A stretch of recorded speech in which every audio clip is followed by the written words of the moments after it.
Welcome to the Time Management Podcast with me, your host, Abigail Barnes. I'm a productivity coach, global speaker, time management author, and award-winning entrepreneur on a mission to share the 888 formula with the world and to remind you that it's your time. Leave it to me to bring you new time management tips, tricks, tools, and strategies, to introduce you to guests, research, and case studies from around the world, and to give you a simple 5-step process you can follow to uplevel your productivity, achieve your goals, and create a life that exceeds your wildest dreams. I'm so excited that you're here, so let's get started. Welcome to the show. It's you and me, and today we are talking about 5 time management strategies that I have abandoned and have made me more productive. I'm so excited to share these with you and take you behind the curtain of how I manage my time on a day-to-day basis. I've been studying time management for a lifetime and working with clients for over a decade. Read all the books, I've tried all the strategies, I've taken all the courses, and I have interviewed hundreds of successful entrepreneurs and professionals over the years, some of whom you have met on the podcast so far. And I've come to the conclusions that I will be sharing with you in this week's episode as a result of this. So what do all of these books have in common? Well, they work, but they don't all work for everybody. There are multiple ways to manage your time. And on that point, none of us are actually managing time. That would be like going to a river and trying to hold water. I don't know if you have ever tried to hold water for any length of time. It's pretty impossible. So what we are learning when we are tuning into this podcast, when we are reading these time management books, when we are working with me, etc., is we are learning how to allocate the time that we have to the activities that matter for us. You've heard me say before, we all have the same 24 hours, but we don't all have the same responsibilities. We don't all have the same education. We don't all have the same things that we want to achieve. And that is absolutely perfectly fine. There is nothing wrong with that. In fact, that's what makes life exciting, is that we are all different flavors of ice cream. And when it comes to time management, we're allocating our time for our work, but we are learning how to allocate our time for our families, for our relationships, for our health, and for our well-being. And if you've listened to previous episodes, episode 58, where we had on Steve, who is a personal trainer, he was talking about his very, very busy clients and what happens with them when it comes to making time for their workouts, making time for their health. It is a choice. It is a decision. And it reminds me of a story my uncle told me once years ago when we were talking about dating, and I was crying to him about somebody who had not returned a text message to me. And I was saying, maybe this person was busy. Maybe something had happened to them. Maybe there was some reason why they couldn't reply to this text message. And my uncle very lovingly, very kindly, and very helpfully gave me some advice that I have lived with since and would like to share with you right here, right now. This advice can be applied to dating, it can be applied to work, it can be applied to business opportunities, to jobs, to anything it is that you want to have a response to. His reply was very, very simple. If they wanted to, they would. So I was saying, why haven't they texted me back? Maybe they're busy. He said, if they wanted to, they would. He then followed it up with, I am probably one of the most busy people you will ever know. And if I want to, I make time. Again, coming back to the message that Steve was sharing in his episode. And it's so important for us to recognize that we make time in the same way now that, you know, other people are making time. And I found this piece of information very painful to receive at the time, obviously, because I wanted this person to reply to the text, but very helpful and very freeing to recognize that throughout our lives, if we want to, we will all make the time. We will all find the time. We will all prioritize. So look around your life, use this lesson, this story, this example today as an opportunity for you to assess who in your life is making the time, finding the time for you, and who isn't, and who are you making the time, finding the time for, and what are you making the time or finding the time for? Because if we're not making or finding the time for the things, we're usually making an excuse. And the excuse that we tend to hear over and over and over again is, I'm so busy. And maybe you are, but if you wanted to, you would. This week, I wanted to pull back the curtain on how I allocate my time and share 5 time management strategies that I have abandoned that have made me more productive. What's changed and what I'm doing instead. So let's dive in. Number 1, eat that frog. Instead, I prioritize what needs to get done in order to meet my deadlines. And I focus on that. I am no longer looking at my to-do list and doing the most difficult thing first. I do the most important priority first, the thing that absolutely needs to get done today. My battery at the start of the day is full. That thing needs to get done, and that is my priority. Doing this has given me more energy as I started my day with excitement, not dread. Number 2,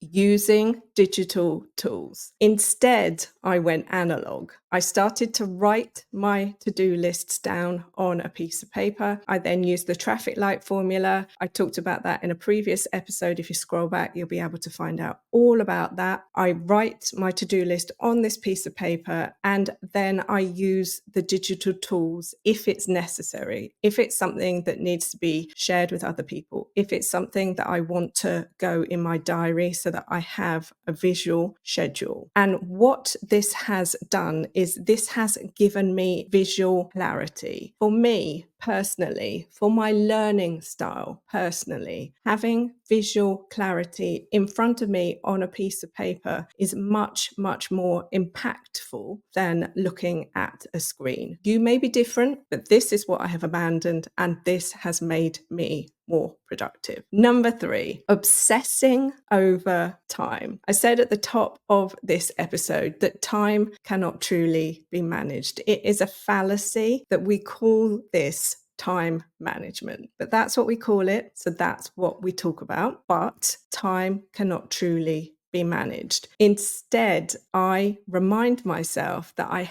have enough time, that I will always get my tasks done. And I talk to myself from that positive manifesting point of view. And I start to bring into my reality what I want rather than focusing on what I don't want. Because the universe has no distinction. It hears you talking about something and it brings you more of what you're talking about. So if you are obsessing over time, telling yourself you don't have enough, you're going to manifest more of that. So once I started to coach myself and talk in terms of I have enough time, I always get things done, I always meet my deadlines, I started to do this, which gave me a feeling of peace and it improved my self-confidence. Number 4, idolizing experts. Once I stopped idolizing all the time management, all the productivity experts and gurus out there, and I started to observe myself and became more familiar with the way that I work, and I doubled down on that and I embraced my unique approach, this gave me clarity, it gave me confidence, and it improved my productivity. Because again, going back to point 3, I wasn't looking at what I didn't have, focusing on what I wasn't doing and questioning everything that I was doing and the way that I was doing it by comparing it to other people. I was just focusing on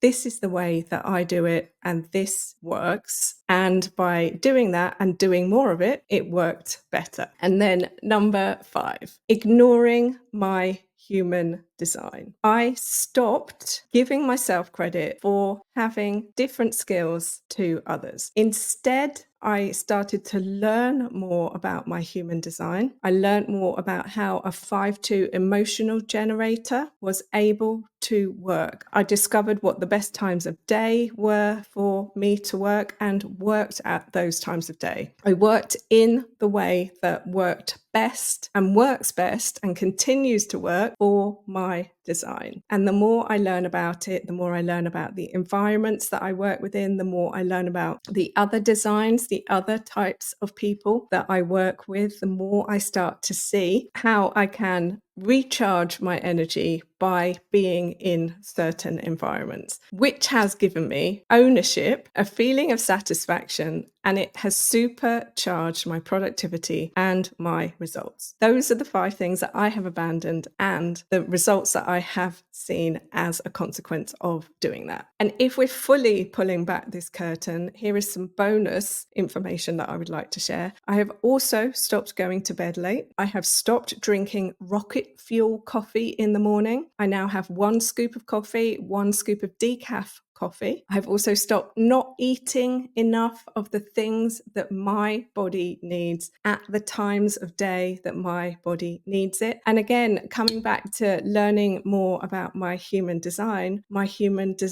eating preference is an alternating appetite. Once I learned this, it then gave validation for my eating style, which is sometimes I'm hungry, sometimes I'm not. Sometimes I want to eat earlier in the day. Sometimes I can do what people would call intermittent fasting, but some days that doesn't work. So I observe myself, I listen to myself, and I change my habits and patterns constantly. And in doing this, I have been able to access more energy more consistently and learn how to recharge my energy more consistently. I also, bonus, have quit the social media comparison addiction. I hadn't realized how much the things I had been looking at and scrolling at and reading and researching had been influencing my thoughts and my actions. There is always another level to our own personal development. There is always another level to our own evolution. And that was one of the things that I have noticed recently. So I wanted to share that with you in case perhaps you have silenced a lot of the noise, but maybe there are certain things that have been creeping in, because that's what I discovered. Because fundamentally, it is my time and I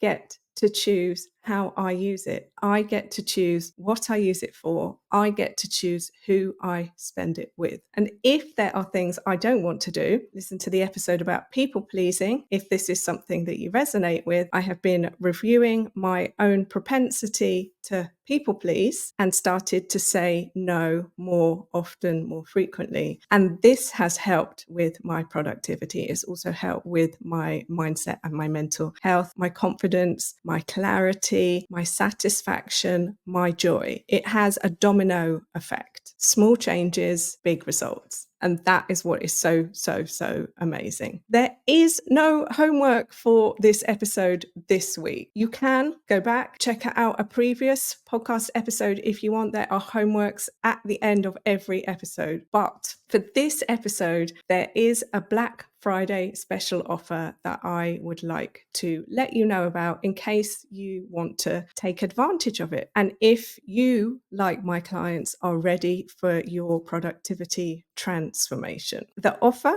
is available from now. The link is in the show notes. The offer is a 10-day program experience. It starts on Friday the 6th of December, runs to Monday the 16th of December. If you're listening to the episode after those dates, you will be able to access the replay of the training, but you won't be able to get this 60% Black Friday special discount. The name of the program, I'm so excited to tell you, is called Magic Time. This program is about how to manifest your productivity goals in 10 days. When you invest in the program, you'll be getting a copy of my book. You will be getting access to the live masterclass training that if you can't join live, you'll be able to watch on the replay on demand. You'll be getting a program workbook. You will be getting a 10-day accountability group to support your goals, to support your progress, and you will be getting a celebration call. Again, that will be online, live, and also available on demand. And in this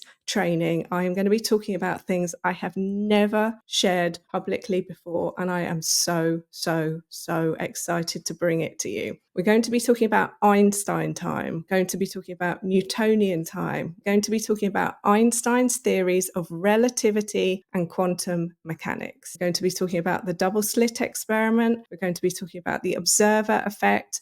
We're going to be talking about quantum time, and we're going to be talking about magic through the ages and its prehistoric roots. This program training is for you if you are ready to see time in a different way, if you are ready to become the most productive version of yourself. And this program is also for you if you refuse to go into a new year with the same problems, with the same stories, and with the same results. I am so excited to bring magic time to you and for us to hang out together for 10 days as we bring an end to this year. If it's for you, the link is in the show notes. And if you are listening or watching this episode after those dates, you will be able to get the program on replay. If you love this episode, let me know, reach out on social media, drop me a DM or email me at enquiries@successbydesigntraining.com. If you'd like to share it with a friend, that would also be amazing. And until next time, my friend, remember, stay safe, stay well, and it is your time. Thank you so much for tuning into today's episode. If you loved what you heard, be sure to let me know by leaving a review so I can keep the good stuff coming. Come and say hi on Instagram at Success by Design Training, or visit my website successbydesigntraining.com, or connect with me on LinkedIn. Just search Abigail Barnes. Until next time, don't forget, you are amazing and it's your time.